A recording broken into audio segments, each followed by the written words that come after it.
vamos a conocer como potencial iónico. ¿Por qué? Por la reacción que está teniendo. Ojo, esto le estoy explicando porque de aquí se va a basar todo lo demás. Todas las manifestaciones, porque de hecho es responsable de la transmisión neuromuscular, por lo tanto es responsable de que nosotros tengamos los impulsos.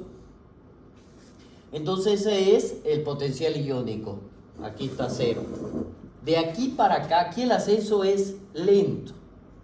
Pero una vez llega acá, después de que ha habido esto, viene otra reacción que es la respuesta a lo que ha realizado el intercambio de estos iones, del calcio y el magnesio. Y este ascenso es rápido. Y ese ascenso rápido nosotros lo vamos a conocer como potencial eléctrico. Para que sea efectivo ese potencial tiene que ser más 10 más 20. Todo lo que salió tiene que volver a entrar y lo que entró tiene que volver a salir. Por lo tanto, ingresa potasio nuevamente y sale el sodio. Pero ya la curva no es así, sino que es así. Esto de aquí se llama despolarización porque se cambió. Aquí era así, ahora este es así y este es así. Y va a volver a ser así. Entonces esto se llama despolarización. Y cuando cae todo esto y vuelve nuevamente a esto, repolarización. Bueno, eso es lo que sucede. Eso es fisiología, ¿no es verdad? Bien. En base a eso es que hacen todas las manifestaciones que ustedes van a tener. Y vamos a ver claramente nosotros qué es lo que sucede. El corazón, los músculos cardíacos, los músculos estriados, lisos, van a venir y van a estar a raíz de esto y del sodio, que fue el que hablábamos anteriormente. Por lo tanto, todo lo que vayan a afectar, miren ustedes, los trastornos del potasio afectan a estos tres músculos. Y los trastornos del sodio afectan al sistema nervioso central, que es lo que hemos visto, ¿no? ¿Qué es lo que va a pasar? Porque me retiene mayor cantidad de sodio, más agua, etcétera, intra o extra, y vemos las manifestaciones claras. ¿Qué es lo que vamos a ver aquí? Cuando existe una disminución de esto. Entonces, para hablar de una hipopotasemia, nosotros tenemos que decir que es cuando está por debajo de 3.5. Y el equivalente a nivel plasmático. Por eso se dice que cuando la distribución del potasio a los niveles del plasma no siempre van a reflejar la reserva del potasio a nivel corporal. Por ejemplo, cuando se pierde potasio por vía digestiva, ojo, por vía digestiva o por vía urinaria, entonces, ¿qué es lo que hace? Parte del potasio que estaba dentro de la célula sale desde el interior de esta hacia el exterior. Por lo tanto, trata de compensarlo. Eso es lo que hay uno. Por ello, cuando nosotros estamos hablando de una hipopotasemia, una disminución del potasio a nivel plasmático, en relación a las pérdidas que está teniendo digestiva o urinaria, nosotros tenemos que calcular el déficit total del potasio plasmático, es decir, del plasmático y del intracelular. Esa es la relación que nosotros siempre tenemos que ver cuando es necesario aumentar el potasio. No siempre. Si yo tengo hipopotasemia, tengo que saber si hay manifestaciones intra o extracelulares. Entonces aquí vamos a ver, por ejemplo, donde hay descenso del potasio en el plasma sin pérdida del potasio de una manera neta. Por ejemplo, cuando se administran lo que son los agonistas agonista. ¿Qué quiere decir agonista? Estimulante de los receptores beta 2. ¿Ya? Entonces, ¿qué hacen? Hacen que la distribución del potasio a nivel intracelular sea equitativa. Entonces yo tengo que ver, en qué momento yo tengo que hacer ese cálculo para poder reponer. Y por eso me van a dar límites. De aquí hasta aquí usted lo puede hacer. Si no, no haga nada, obsérvelo. Porque el potasio me puede dar manifestaciones hiper que van a ser mayores que las hipo. Ojo, si yo tengo una hipopotasemia, es más fácil que yo la pueda controlar. Aunque sí puede darme manifestaciones cardíacas, como la vamos a ver, y me puede llegar inclusive a presentar una bradicardia, si ustedes quieren, una alteración a nivel de lo que es a nivel intestinal, pero lo puedo solucionar fácilmente. En cambio, una hiper no tan fácil, porque las manifestaciones clínicas son mayores y me puede llegar a una fibrilación. Y ahí es peor todavía. Ya. ¿Cuáles vendrían a ser las causas? Vamos a ver aquí. Uno de ellos por la distribución del potasio plasmático al interior de la célula. Por una distribución, dice. Veamos cuáles serían estas.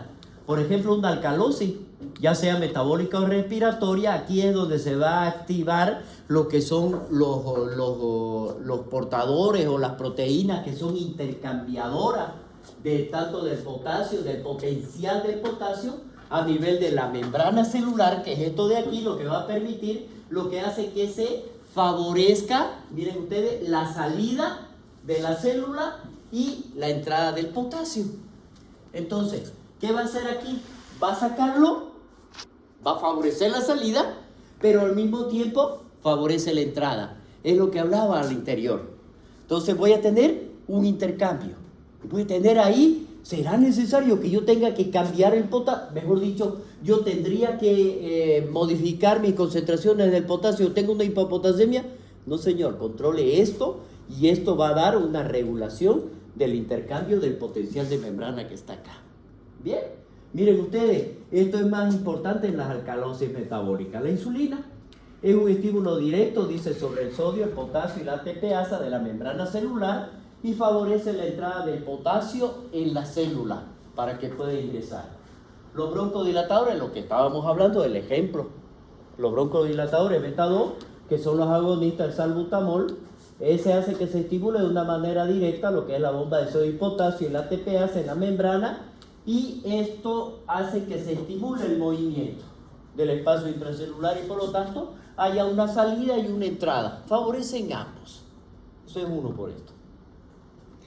La otra vendría a ser las catecolamidas, la intoxicación por cloroquina, la parálisis periódica hipopotasémica, delirium tremens, entre otras.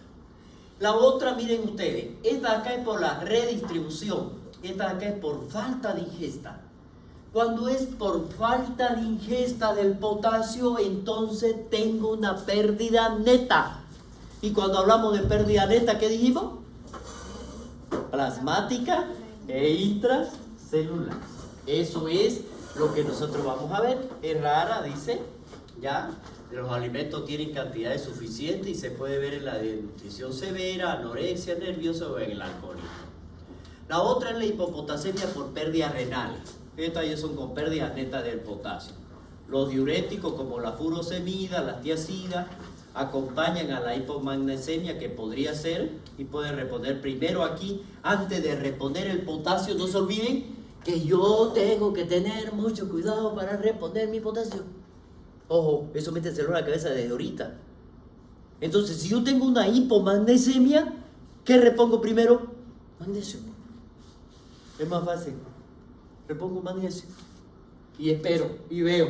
De repente este me ayuda a la redistribución. La acetosalamida se asocia a la acidosis.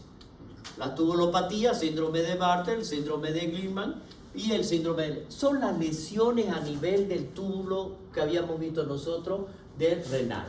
Túbulo contorneado proximal, asa de Henle, túbulo contorneado distal, a esos niveles. A eso se llaman tubulopatía. Y ahí vienen las diferentes enfermedades. Son procesos inflamatorios que en algunos me van a causar esclerosis, en otros hay procesos inflamatorios que también me va a llevar a la larga lo mismo. La acidosis tubulares, ya, o el hiperaldosteronismo primario, por ejemplo en la estenosis en la arteria renal, o la poliuria, la cetoacidosis, que por fármacos que van a llevar a esta misma alteración por una pérdida neta. Y por último, hablar de la hipopotasemia por pérdida digestiva. Esto es a lo que van a ver ustedes diariamente cuando estén haciendo su internado, principalmente en los bebés. principalmente en los ancianos, que es la manifestación más clara. Hay pérdida neta del potasio. Vómito, vamos a ver, puede ser hay eliminación del sodio, del potasio con pérdida urinaria, después tengo ambas. Los vómitos inducen a la depresión del volumen, salida, ¿no es verdad? Y activación, ¿de quién? Del sistema renina y angiotensina. ¿Por qué? Se está deshidratando, entonces está activando sistema renina y angiotensina. ¿Para qué? Para que haga la angiotensina 2, ¿qué? Vasoconstricción. Ojo, ¿ya? La aldosterona activa la secreción de potasio y protones en los túbulos colectores corticales, que es donde se va a retener a nivel del túbulo contorneado distal, ¿ya? Produciendo una alcalosis metabólica hipopotasémica. Pérdidas intestinales, ya tanto del bicarbonato por las heces y la pérdida directa del potasio. La diarrea, esta la vamos a asociar a acidosis metabólica, abuso de laxante, derivaciones de tipo uterosinostomía, adenoma velloso o pérdida por sudor. Aquí, tanto la diarrea como el abuso de laxante el abuso de laxante es muy poco, ya que nosotros podamos ver, pero la pérdida por sudor, por la diarrea, por los vómitos, es lo más frecuente que nosotros vamos a tener. Y se acompaña de pérdida renal. ¿Listo? Entonces, ¿cuál va a ser la clínica? Ya sabemos nosotros qué es lo que me está presentando, y ya habíamos hablado también a dónde, si pierdo potasio, ¿qué me afecta? Si pierdo sodio, ¿qué me afecta? ¿Qué dijimos? Si pierde sodio, ¿a dónde me afecta? ¿Y si pierde potasio? Muy bien. Ya. Miren ustedes. En la hipopotasemia con o sin depresión renal real del potasio, vamos a tener nosotros, ¿qué es lo que me va a causar acá? Una hiperpolarización. ¿No ve que se va a salir? Se va a salir, ¿no ve? Entonces, ¿qué es lo que voy a tener? Una hiperpolarización de la membrana de la célula. Por lo tanto, esta queda excitada. Miren ustedes, afectándose la función del músculo liso, esquelético y cardíaco. En el músculo liso, ¿qué me va a provocar? Lo que dijimos, ilio paralítico o estreñimiento. Vamos a ver en el músculo esquelético, calambre, debilidad, parálisis. Si han ido al campo alguna vez y se han deshidratado, van a sentir los calambres. Ya, ahí hay que tomar suero de rehidratación. Parálisis flácida, puede haber parálisis respiratoria. Hipopotasemia extrema, se produce rhabdomiólisis, la liberación significa músculos cardíacos, bradicardia sinusal, alargamiento de la repolarización, aparición de la onda U, fibrilación ventricular, que me puede llevar, y en el riñón poliuria, nefritis intersticial o quistes renales o enfermedad renal crónica. Cuando la hipopotasemia, mire, cursa con depresión neta del potasio, entonces nosotros vamos a producir o se va a tener cambios en la función celular de varias células endocrinas. Inhiben la síntesis de la aldosterona, es decir, estimula ligeramente el sistema renina-angiotensina de una manera que le va a producir un feedback. Es decir, disminuye la renina y le estimulo levemente para que se produzca. Eso es lo que me está diciendo. Yo lo estoy haciendo. Eso significa retroalimentación por la misma pérdida. ¿Ya? Entonces inhibe la síntesis de insulina y aumenta la resistencia renal. Esto es lo que habíamos hablado nosotros del electrocardiograma cuando nuestro paciente tiene hipopotasemia tóxica, y lo que vemos aquí son las ondas U, ¿ya? Precordiales precisamente. El diagnóstico entonces, si tenemos una hipopotasemia, ¿cuánto dijimos que era? Por debajo de 3.5. Paso del potasio al interior de la célula en las alcalosis o los betas agonistas, la insulina. Cuando hay una depresión de potasio, se aumenta la pérdida del mismo, del potasio, ya sea por una disminución en la ingesta, donde dijimos la desnutrición severa, la anorexia. Pero cuando hay esa depresión del potasio que me está provocando la pérdida del mismo, entonces eso a nivel urinario, dice, ¿no es verdad? Está la O. Miren ustedes, ¿qué es lo que me va a provocar aquí? primero, yo tengo que ver cuáles van a ser las causas que me van a producir esa pérdida. Si es mayor a 15 ml equivalente, la pérdida del potasio por la orina hemos medido que es mayor a 15, lo que se está perdiendo. Entonces yo voy a decir, esas pérdidas son renales y pueden ser provocadas por una acidosis o por una alcalosis. Si es por una acidosis, yo tengo que pensar en que puede ser porque a nivel proximal de lo que viene a ser del túbulo contorneado o del túbulo contorneado distal se están produciendo las alteraciones mismas y claras. Pero si nosotros vemos, es una alcalosis, ¿qué es lo que me va a pasar con la presión arterial? Miren, en primer lugar me puede dar dos situaciones. Una de ellas puede aumentarme la presión arterial. No se olviden que me está estimulando el sistema renina-angiotensina, aldosterona. Entonces me puede aumentar, pero también dice que tiene un estímulo leve y mediante se va a activar por un feedback. ¿No es verdad? Pero ¿qué es lo que hace aquí? ¿Dónde estaríamos? Si está aumentada la presión arterial, yo tengo que pensar en un hiperaldosteronismo. ¿Quién me lo está provocando? No sé. Puede ser que sea un hemorrenal o un suprarrenal, no lo sé. Hipertensión arterial maligna o una estenosis de la arteria renal o el síndrome de Lidle. O si está disminuida, yo tengo que pensar en el deep pattern. Estos ya son, ¿a dónde? ¿A qué nivel? Del túbulo contorneado. Son las tubulopatías. Pero miren ustedes, si la concentración o la eliminación del potasio por la orina es menor a 15, ya yo no tengo que pensar de que la pérdida pues son renales. No, no es verdad. Si es menor a 15, ¿en qué tengo que pensar? El otro causante. ¿Quién es? La vía digestiva.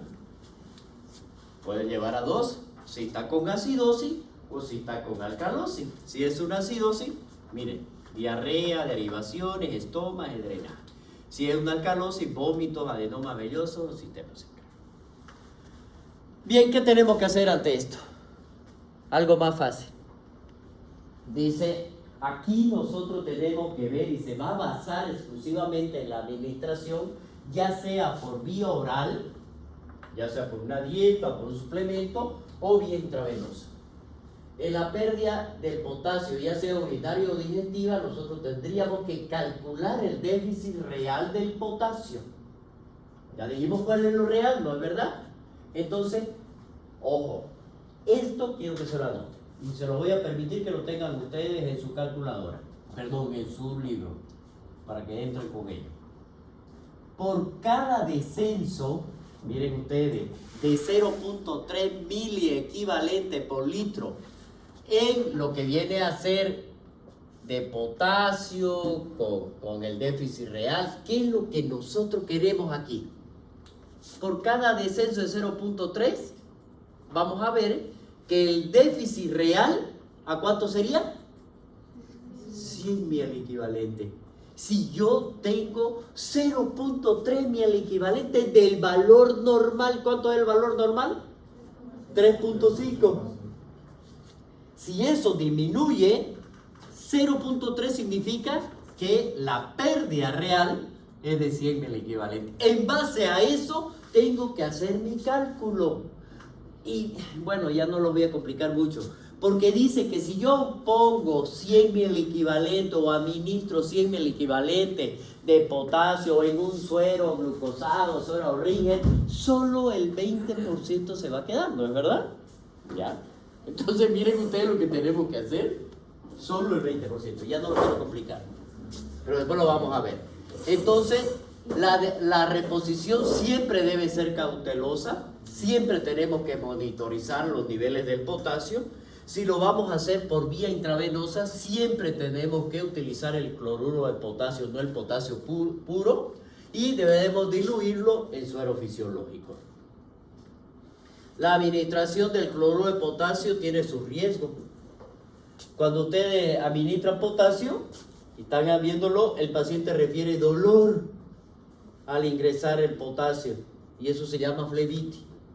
Por lo que lo debemos hacer a un ritmo inferior a 20 mil equivalente y la concentración inferior a 50. En caso de que se precisen mayores cantidades, entonces tenemos que administrarlo por una vía central. En ciertas ocasiones nosotros podemos ser útil al frenar la pérdida renal con la espironolactona. No se olviden que la espironolactona actúa a nivel del túbulo contorneado proximal, inhibiendo la eliminación. Actúa reabsorbiendo el potasio y saca agua, nada más, que es lo que queremos. Por eso es la espironolactona. Sin embargo, aquí tenemos que tener siempre combinar con los suplementos del potasio, ¿no? Los diuréticos, que son los ahorradores de potasio por el riesgo de la hiperpotasemia. El diurético ahorrador de potasio, ¿quién es? La espironolactona. Bien, la hiperpotasemia. Cuando hablamos de esto, este es superior a 5.5.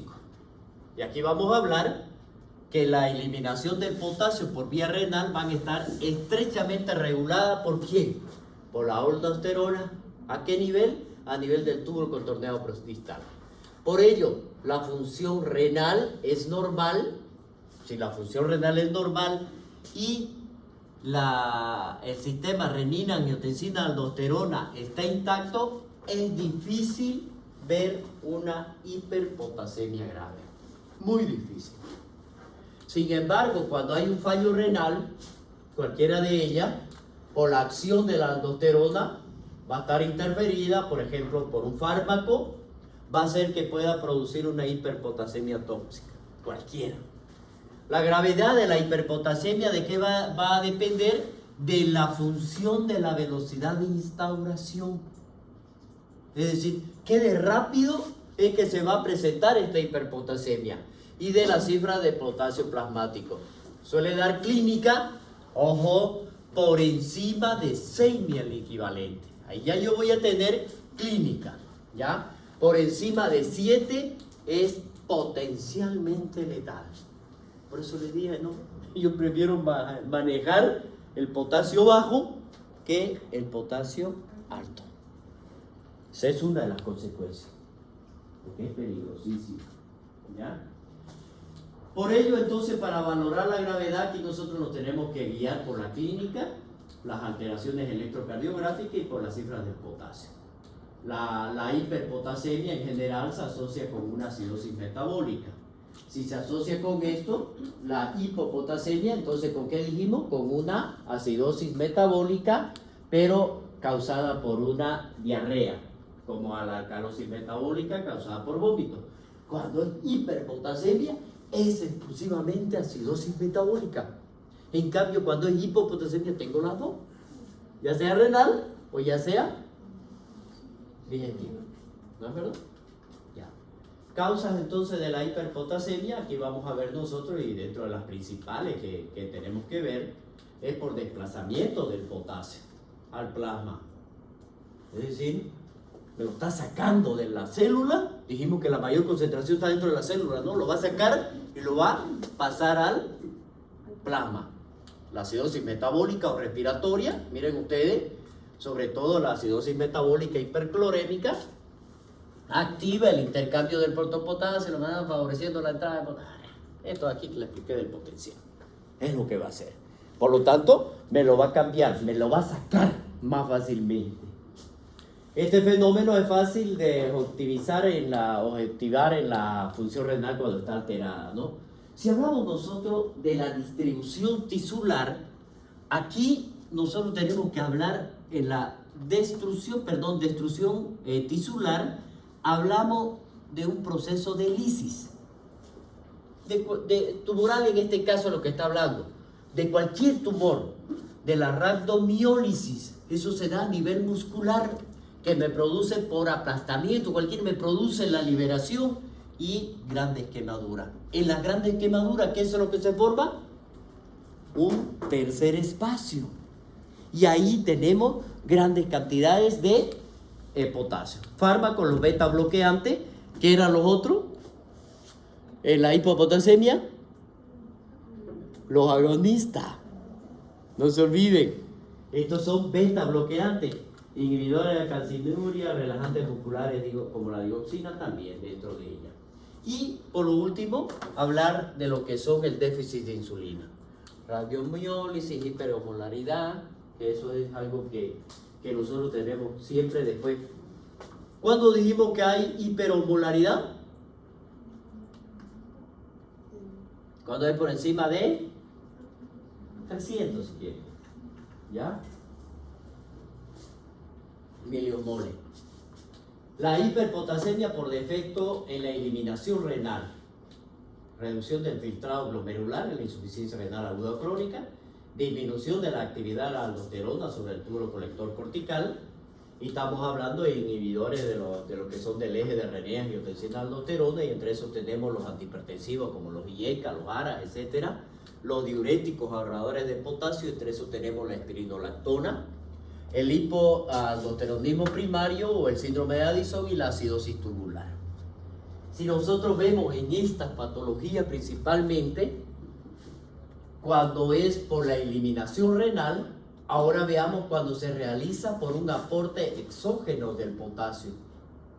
Aquí vemos nosotros en pacientes con insuficiencia renal, por ejemplo, si le damos potasio. O corrección demasiado rápida de la hipopotasemia, por eso le dije que tiene que ser monitorizado. Sal de régimen, como es el cloruro de potasio, o transfusiones sanguíneas masivas. La clínica aquí, uno de los principales y lo fundamental de esto, de la hiperpotasemia, es la despolarización muscular. Y aquí vamos a ver que vamos a tener nosotros manifestaciones tanto a nivel cardíaco como del músculo esquelético. A nivel cardíaco, la onda T simétrica, picuda, ensanchamiento del PR, esos son característicos de una hiperpotasemia, que me va a llevar a ello. Ensanchamiento del QT, asistolia, fibrilación ventricular. En el momento inicial de esto, lo que uno busca primero es la onda T, pero es una onda T picuda, como le voy a mostrar después. Un acortamiento del QT, como ya han llevado ustedes cardio, entonces es más fácil que ya lo comprendan. En el músculo esquelético, ¿qué es lo que va a haber? Una parálisis flácida. Mire lo que está provocando, ¿no? Predominio distal, dicen extremidades y musculaturas masticatorias y deglutatorias. Trismo, no sé. Trismo se llama. Son las musculaturas temporales. Todo, la masticatoria.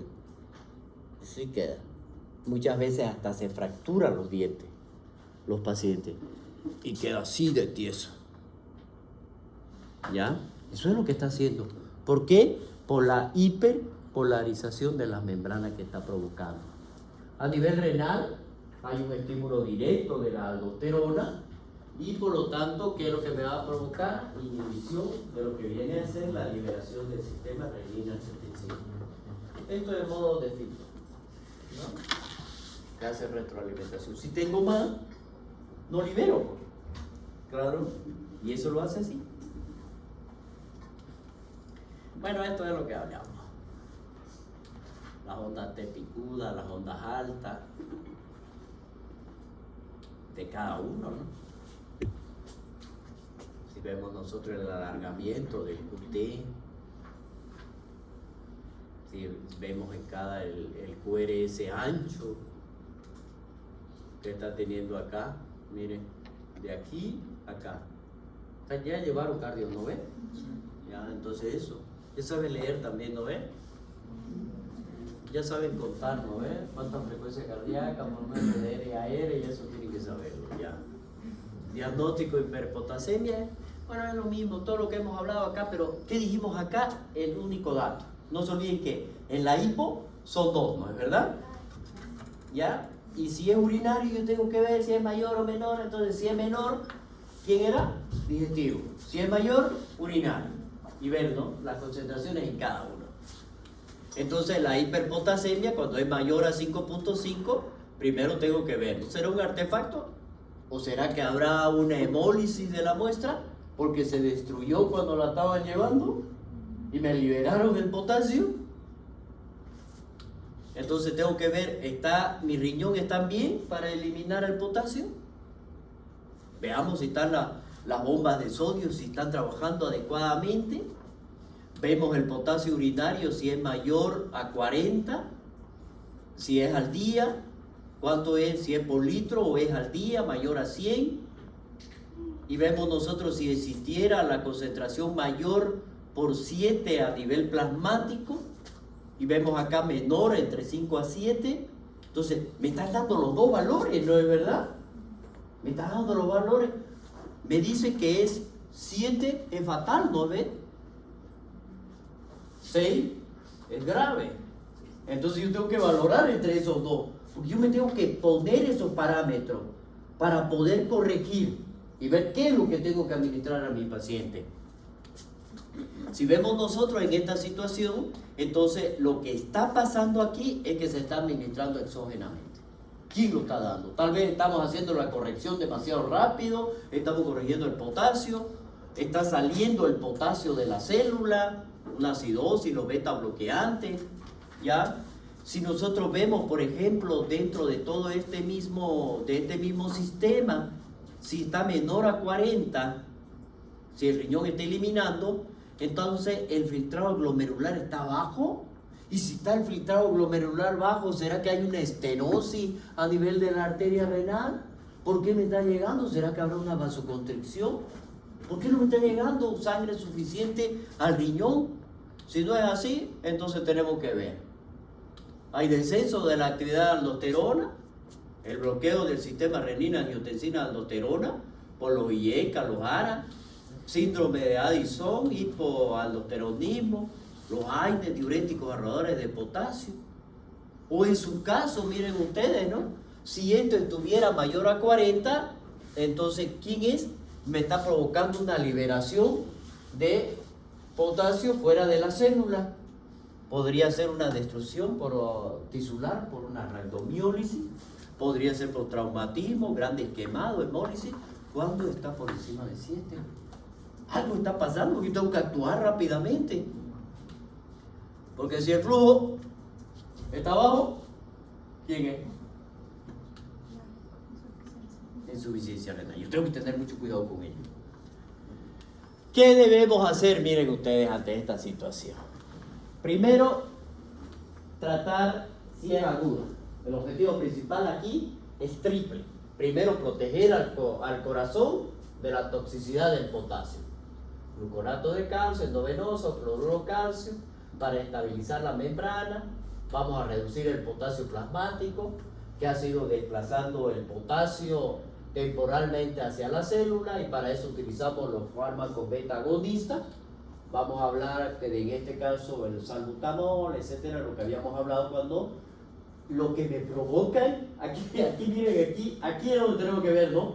¿Qué me provocan hipopotasemia? Porque es lo que voy a utilizar para eliminarlo. Y ahí está. Fármaco beta agonista, suero glucosado más insulina. En general aquí eso es lo que más utilizamos. La insulina solo si la glicemia plasmática es mayor a 250. No se olvide que estamos con una acidosis, bicarbonato sódico. Aquí dice, ¿no?, que lo primero que yo tengo que corregir es el magnesio, ¿no? Y al verlo también vamos a hacer con el bicarbonato. Debemos restringir a los pacientes con acidosis metabólica concomitante, ¿no? Eliminar potasio del organismo, y en este caso los diuréticos, la furosemida, que es diacídico, que viene a ver directamente, no que son diuréticos de asa. O en su caso, llegar a mi paciente, si es insuficiencia renal, llegar a una diálisis, en su caso final. Bueno, en este caso de la resina iónica, aunque ustedes no lo crean, esto es lo que más utilizamos en la sala. ¿Ya? Oral o rectal, vamos a ver que se unen al potasio intestinal, impide la absorción. Dice que en caso de que podamos nosotros utilizarlo en ello, aunque los resultados no son tan beneficiosos como lo que nosotros estamos esperando, pero sí me puede llegar en caso de que se realice una hiperpotasemia crónica, ¿no? Donde el organismo, y ahí son las enemas, ¿no?, que realizamos, ¿no? En caso de que existiera, por ejemplo, la hiperpotasemia, para hacer un tratamiento de esta manera, ¿qué es lo que tenemos que hacer en lo referente a la dieta? Cuando es crónica esta hiperpotasemia, tenemos que hacer una dieta baja en potasio, diuréticos de asa, Vamos a utilizar los quelantes orales de potasio, como el poliestereno sulfanato de calcio, el sulfanato de calcio, perdón, o en este caso el paretomer, que vendría a ser dentro de lo que ahora es lo que se tiene en la sala. Si nosotros vemos aquí, dentro de estos quelantes orales, antes era difícil su acceso, no nos llegaban, pero ahora sí ya lo tenemos a predisposición, por lo tanto disminuye el costo. Y algo pues que es importantísimo, ¿no? Dijimos que todo paciente que tiene hiperpotasemia va a tener acidosis metabólica, por lo tanto tenemos que corregir con bicarbonato. El magnesio, en este caso, sus valores normales del magnesio es entre 1.7 y 2.2. Es fundamental para la actividad de numerosas enzimas. Interviene en la replicación de la transcripción del ADN y la traducción del ARN mensajero. El nivel adecuado va a ser muy esencial para el funcionamiento de la bomba de sodio y potasio y ATPase. De tal forma que el magnesio plasmático influye sobre la concentración sérica de estos cationes. ¿Qué dijimos aquí? ¿Quién está dentro de la célula? Potasio y magnesio, para que reaccione con el calcio. ¿No es verdad? ¿Ya?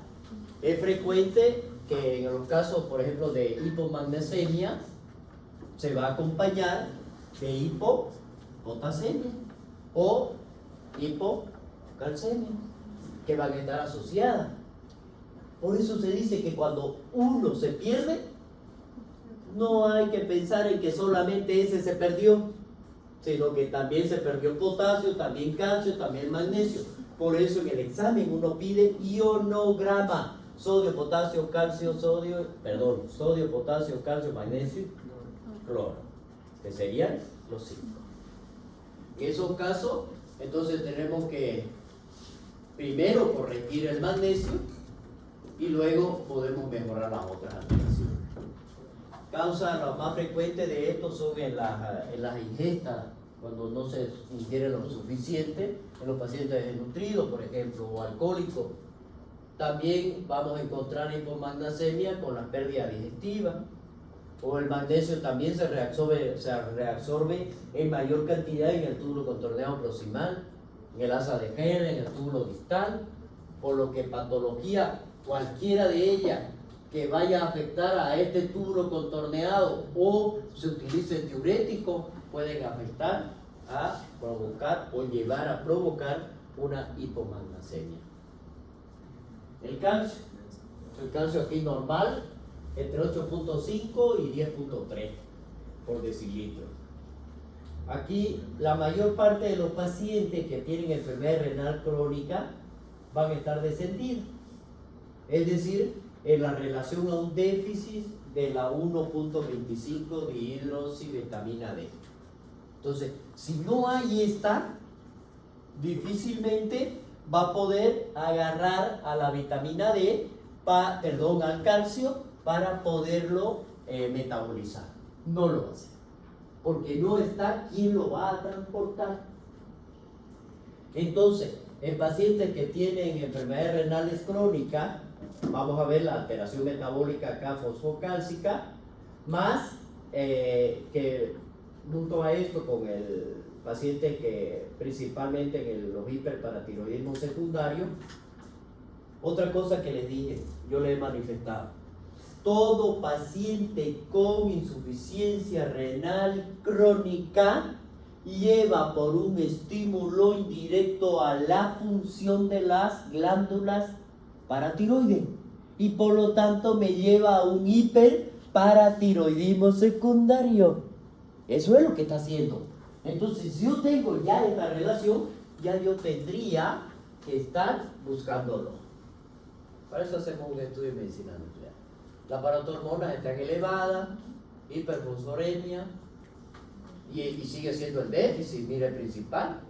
Por lo tanto, vamos a tener hipocalcemia. ¿Por qué? Porque el déficit principal es la 1.25 dihidroxivitamina D.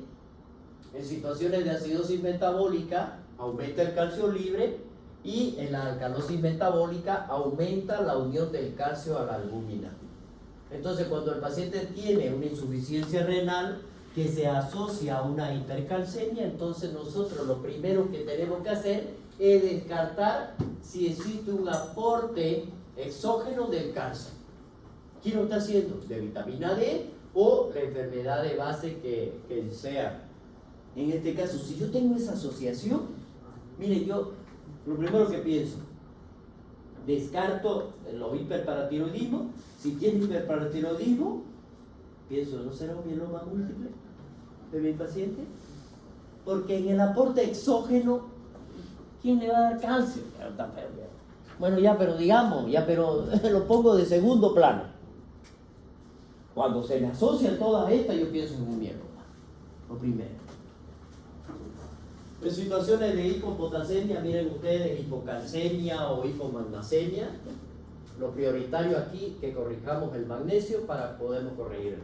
Esto es resumiendo. La enfermedad renal crónica más hipercalcemia, el exceso de aporte de calcio, la vitamina D, sospechar mieloma. Bueno, esto es lo que sucede, mira.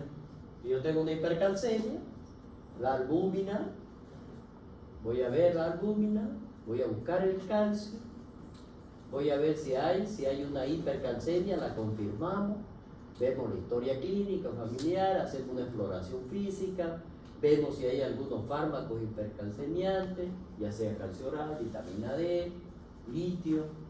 Las paratormonas están normal, porque aquí me va a ir directamente, no ve que hasta aquí le dije yo, lo vamos a relacionar.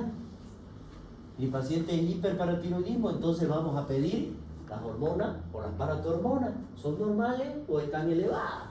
¿O están inhibidas? Si están elevadas o normales, pensar en calcio, vemos si en la orina, si está disminuido, pensar en una hipercalcemia, tratamiento con litio. Si el calcio, y vemos aquí que si está aumentado en la orina, en la eliminación en las 24 horas, pensar si no hay un hiperparatiroidismo primario, secundario, terciario, o ver quién me está provocando esa producción de la hormona. Porque si están inhibidas las paratormonas, entonces primero pensar el 1,25 de hidroxivitamina D, cómo está aumentada. Si está aumentada o está disminuida, vemos. Si está aumentada, miren ustedes aquí, la 25, no es la hidroxi esta, la 1,25 es la hidroxi, y la 25, no, esta es la vitamina D pura, la vitamina D pura. Si está aumentada, entonces existe una intoxicación por vitamina D. Pero si el inhibidor, que es el 1,25 de hidroxivitamina D, miren ustedes, está aumentada, entonces yo tengo que pensar en una granulomatosis, linfoma Hodgkin, que son los más frecuentes, o en un mieloma. Pero a ver, veamos. Si yo estos dos los tengo normales, entonces, ¿qué es lo que tenemos que ver? Las paratormonas. Si están aumentadas o están normales. Si están aumentadas las paratormonas, pensar en una hipercalcemia humoral, maligna, que puede ser. Y si son normales, pensar alguien que está destruyendo los huesos. ¿Quién me está provocando la lisis? La inmovilización, síndrome de leche y alcalino, por el consumo de los mismos, que son los que me van a provocar este tipo de alteración masiva. Si nosotros seguimos viendo, miren ustedes, dentro de esto, confirmamos lo que son la hipocalcemia, vamos a entrar a la anamnesis, vemos aquí, dijimos, siempre tengo que ver el magnesio, tengo que ver la creatinina, si está aumentada, pensar en una enfermedad renal crónica, si están aumentadas a nivel de plasmática, vamos a ver el porcentaje de lo mismo. Y si nosotros vemos en este caso, entonces pensar directamente si está relacionado con el calcio, ¿a quién lo voy a relacionar? A la paratiroides. Eso. Entonces, si es que yo tengo hipercalcemia o hipocalcemia, lo tengo que relacionar con las glándulas paratiroides. ¿Qué es eso lo que me está haciendo acá? ¿Ya? Como verán, simplemente hay que relacionarse. Que nosotros veamos cómo es, cuál es la relación de uno con el otro, para ver cuál de ellos es el que tengo que ver la clínica en especial para que nosotros podamos iniciar un tratamiento. Porque no es nomás hacerlo. No es nomás hacerlo. ¿Ya?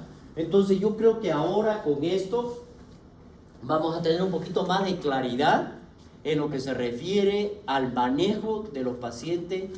Ya no solamente hídrico, ya sabemos cuál es el cálculo por el déficit que hay, ya sabemos cuáles son las pérdidas, ya sabemos cuáles son las causas de las pérdidas de electrolitos que se relacionan muchísimo con las pérdidas hídricas.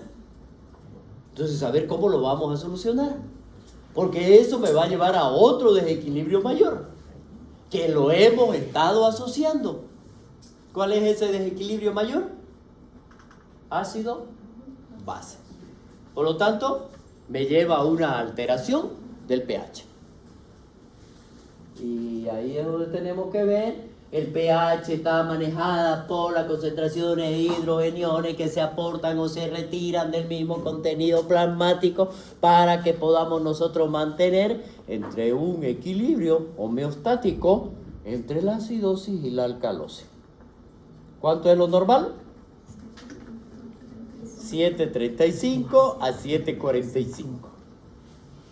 Si me bajo, ¿qué se llama? Acidosis. Si me sube. Y aquí le voy a dar otra cosita, miren.